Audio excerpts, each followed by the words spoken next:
اب ہم آتے ہیں متعلقہ حاصلات تعلم کے حوالوں کے ساتھ مشق، زبان شناسی اور لکھائی کے کچھ اہم پہلوؤں کی طرف۔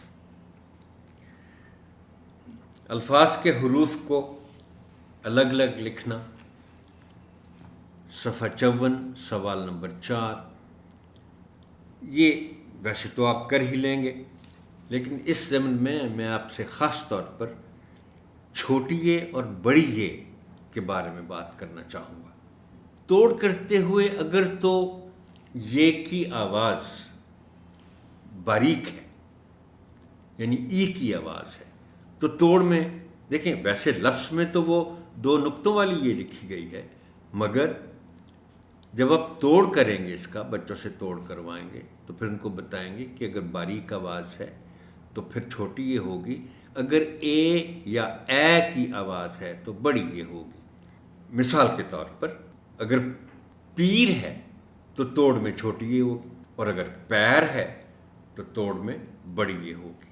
اب اس کا حاصل تعلم ہے کہ طلبہ الفاظ کے جوڑ توڑ لکھ سکیں۔ ہلکی اور بھاری آوازوں والے الفاظ کی درست ادائی، صفحہ 56۔ حاصل تعلم ہے طلبہ ہلکی اور بھاری آوازوں کو درست طریقے سے ادا کر سکیں۔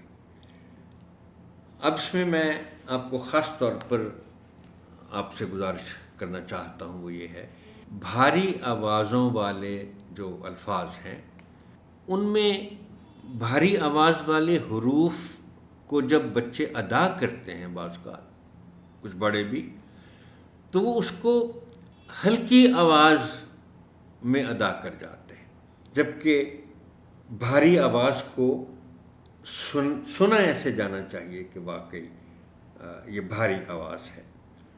یعنی اگر لفظ بھائی ہے تو پھر بھیک چونکہ بھاری آواز والا حرف ہے تو پتہ چلے کہ بھ یہ آواز پیدا ہو، گھ دھ ڈھ دھاگا گھاس۔ اس کے آگے ہے حرکات کی تبدیلی سے ایک جیسے حروف تہجی والے الفاظ کے تلفظ میں تبدیلی، اور اس کا حاصل تعلم ہے طلبہ حرکات کی تبدیلی سے الفاظ کو درست تلفظ کے ساتھ پڑھ سکیں۔ محترم ٹیچر، یہ بہت دلچسپ اور مفید سرگرمی ہے۔ یہ آپ کو مختلف جگہوں پر مختلف ابواب میں نظر آئے گی۔ یہ سرگرمی ایک ہی لفظ، ایک ہی حروف تہجی والے لفظ کی اگر کہ اعراب کو آپ تبدیل کر دیں تو نہ صرف یہ کہ اس کا تلفظ بدل جائے گا بلکہ اس کے معنی بھی بدل جائیں گے۔ اب یہ جیسے آپ کو قوسین میں نظر آ رہا ہے، ہوا، ہوا، میل، میل، تیر، تیر، طور، طور۔ اس کے بعد ہے تخلیقی لکھائی۔ بارش ہو رہی ہو تو آپ کیا کرتے ہیں؟ حاصل تعلم ہے ماحول سے متعلق کسی عنوان پر خود سے 2 سے 3 جملے لکھ سکیں۔ اس میں آپ معمول بنا لیں محترم ٹیچر کہ جب بھی اس قسم کی لکھائی ہوگی تو بچوں سے وہ جملے لکھوانے سے پہلے آپ ان کے ساتھ کچھ گفتگو کریں، بلکہ اس کو کہتے ہیں متفقہ غور و فکر یا اجتماعی غور و فکر۔